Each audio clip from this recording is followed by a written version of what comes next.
Okay, so this one was actually a little bit better than the first one, but I still haven't reached the point where I'm super in love with these movies, because even with this movie, I didn't really start getting into this one until about halfway through. Halfway through is when I really started to kind of start to enjoy the movie a little bit more. That being said, I did kind of enjoy the opening scene, though. I actually got a bit nauseous watching that scene, and I don't know if it was my mind trying to adjust to it or whatever it was, but I swear, I could feel the G's in that scene. Like, right as they're about to jump over the bridge, and they start speeding up, and I mean, it looks terrible. Like, CGI looks so ridiculous, but I was just like, whoa, my stomach's kind of, like, fell back a little bit, and, I don't know why, I sort of felt the G's in that scene. So, I kind of enjoy that. But a slight problem I have is that, at least in these movies, apparently the difference between people who live in California and people who live in Florida is that people in Florida will actually call the cops when there's people driving down the freeway at insane speeds.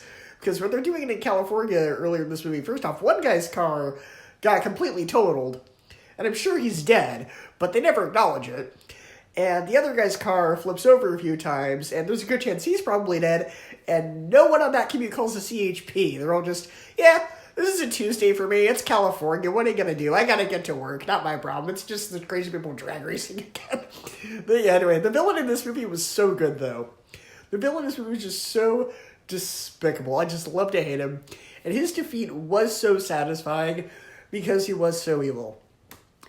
So something I'm not too fond of with these movies so far, I know this is only the second one, but something I'm not too fond of with these, though, is they do kind of glorify crime, sort of, they don't want to go back to jail, but at the same time, they're not exactly friendly with the cops, so I haven't been mixed on some of the messaging of these movies. So I wasn't super into this movie yet, but I did enjoy it a little bit more than the first one, so I'm going to give this one a B, an 8 out of 10, and a 3.5 out of 5 stars.